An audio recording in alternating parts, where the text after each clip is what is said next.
Movie के starting में हमें एक लेडी को दिखाया जाता है और वो हमें अपने खुद के बारे में बताती है।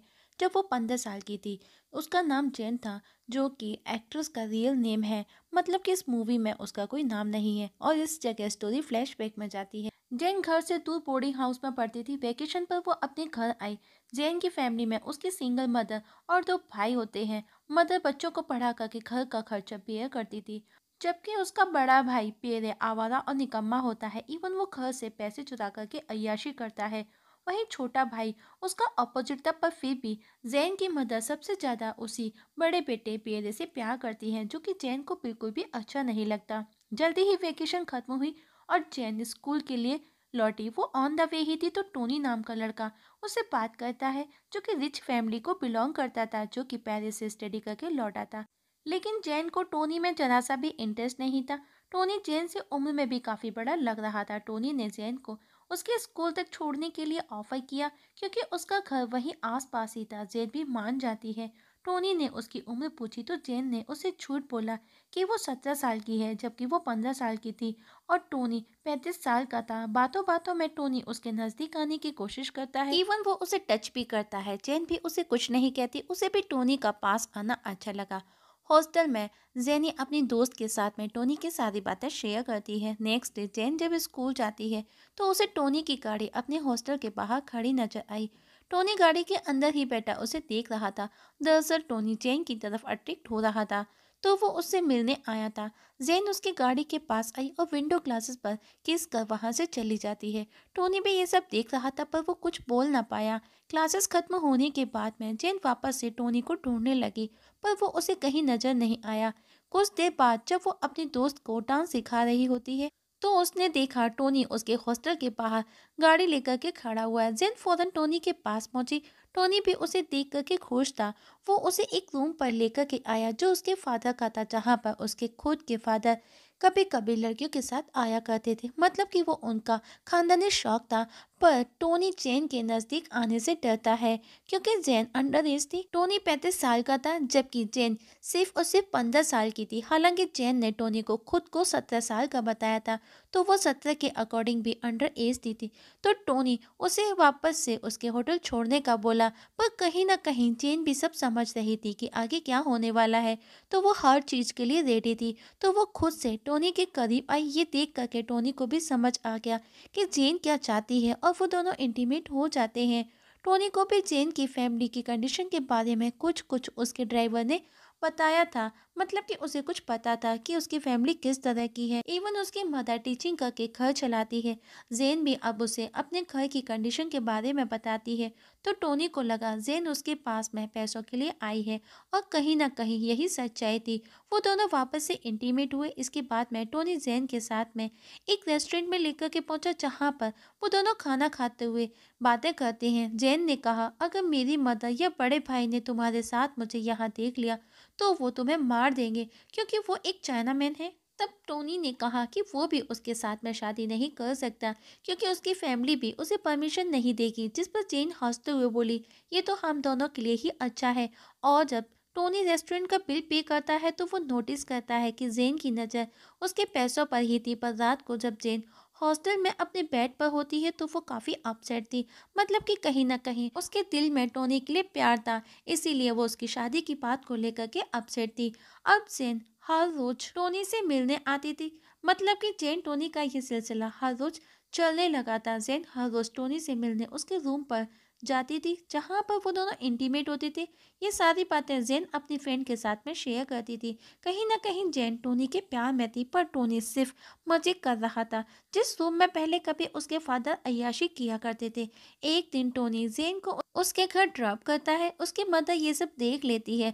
मदर जेन को पूछती है कि वो कौन था जो उसे छोड़ने आया। जेन ने बताया कि वो सिर्फ दोस्त है जो पेरिस जा रहा था, उसने मुझे यहाँ तक ड्रॉप किया, और वो काफ़ी रिच फैमिली से बिलोंग करता है। अब उसकी मदर उसे बोर्डिंग हाउस से आया टेलीग्राम भी दिखाती है, क्योंकि वो पिछली 2 रातों से बोर्डिंग हाउस से गायब थी।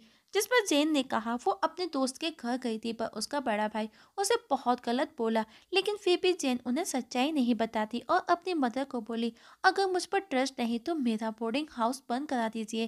पर जल्दी ही मदर सब भूल करके बच्चों के साथ में घुल मिल गई। जेन टोनी को अपनी फैमिली से मिलाने के लिए एक होटल में लेकर के आई। टोनी वहां पर अपने बारे में बताता है, पर उसने नोटिस किया कि कोई भी उसकी बातों में इंटरेस्टेड नहीं।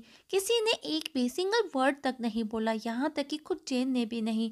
सब लोग खाने में बिजी थे, मानो उन्हें सालों के बाद में अच्छा खाना खाने को मिला हो। डिनर के बाद में वो लोग डांस करते हैं, जिसमें जेन का बड़ा भाई टोनी पर हंसता है क्योंकि उसे डांस करना नहीं आता।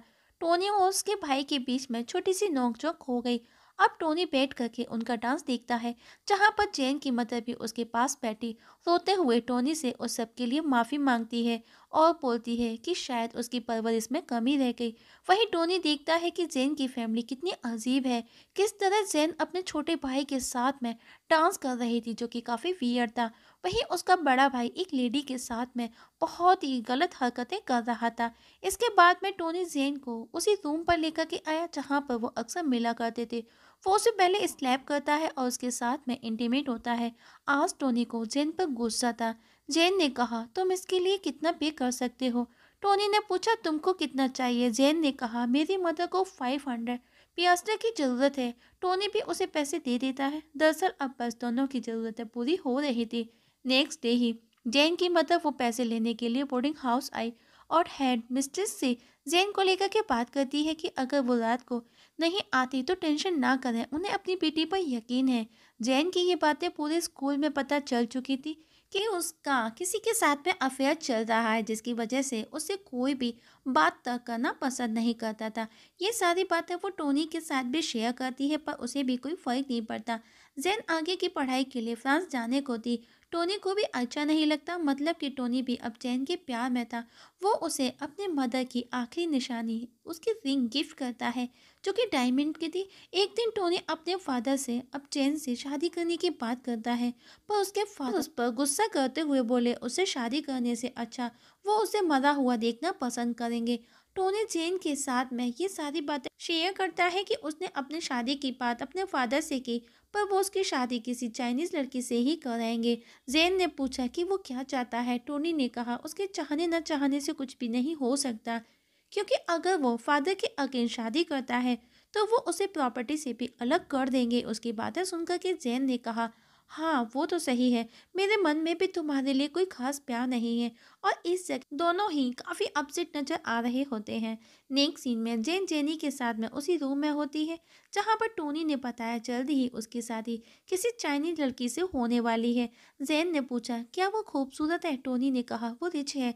टोनी अपसेट था क्योंकि शादी हो जाने पर उसे जैन को छोड़ना होगा, मतलब कि वो जैन के प्यार में था, जिसे वो छोड़ना भी नहीं चाहता था। जैन भी अपसेट थी क्योंकि वो भी टोनी के प्यार में थी, पर उसने आज तक उसे जाहिर नहीं होने दिया कि वो उसे कितना प्यार करती है। अब जब जैन अपने घर पहुंची तो उसका बड़ा भाई पेरे और मदर उस रिंग का पूछते हैं कि आखिर टोनी ने उसे डायमंड रिंग क्यों दी। उसके बड़े भाई पेरे ने कहा, जरूर तुम उसके साथ में सोई। जेन ने कहा, हमने कभी किस तक नहीं किया और उसे वो रिंग भी मजबूरन देनी पड़ी। पर उसका बड़ा भाई उसके कपड़े स्मेल कर बोला कि वो उसके साथ में सोई है और उसे बहुत मारता है, जिसे बाहर बैठा छोटा भाई रोते हुए सब सुन रहा था। पर वो डरपोक था। जल्दी ही काम के सिलसिले में पेरे को आउट ऑफ सिटी जाना पड़ा। जेन और छोटा भाई दोनों काफी सुकून में नजर आ रहे थे। जेन टोनी के पास पहुंची जो स्मोक पर स्मोक किया जा रहा था, क्योंकि नेक्स्ट फ्राइडे उसकी शादी हो जाएगी और वो जैन से दूर हो जाएगा। अब जल्दी ही टोनी की शादी हो गई, जिसे दूर से जैन भी देखती है। टोनी भी उसे देख लेता है। जैन भी फ्रांस जाने वाली थी, उसकी मदर ने बताया ये सब उसी के दोस्त टोनी की वजह से पॉसिबल हुआ है, क्योंकि टोनी ने ही उनके सारे कर्जे फ्री करा दिए। साथ ही फ्रांस की ट्रिप भी उसी की वजह से पॉसिबल हुई। जैन आखिरी बार टोनी से मिलने पहुंची, जहां पर वो हर रोज मिला करते थे, पर आज वो वहां पर नहीं आया। और अब जब जैन अपनी फैमिली के साथ फ्रांस के लिए रवाना होती है, उसे टोनी की गाड़ी खड़ी नजर आई और वो समझ गई कि टोनी उसे गुड बाय बोलने आया है। जेन भी तब तक देखती रही जब तक कि हार्बर फेडेड नहीं हो गया। रात को जब वो किसी को पियानो बजाते हुए देखती है तो वो बहुत रोई, क्योंकि उसने कभी भी टोनी को ये जाहिर नहीं होने दिया कि वो भी उसे कितना प्यार करती है, और आज वो उसे बहुत मिस कर रही थी। मतलब कि शादी के बाद में टोनी जैन से कभी नहीं मिला। कुछ सालों बाद में हम जैन को देखते हैं, जो कि अब एक सक्सेसफुल राइटर बन चुकी है। स्टोरी वापस से प्रेजेंट में आती है, जहां से मूवी स्टार्ट हुई थी, जो कि खुद जैन थी जो हमें अपनी स्टोरी बता रही थी। इवन उसका सपना राइटर बनना भी पूरा हो गया। एक दिन उसे टोनी का कॉल आया उसने कहा वो शादी से पहले भी उसी से प्यार करता था और आज भी उसी से प्यार करता है। और इसी जगह हमारी आज की मूवी की एक्सप्लेनेशन खत्म हो जाती है।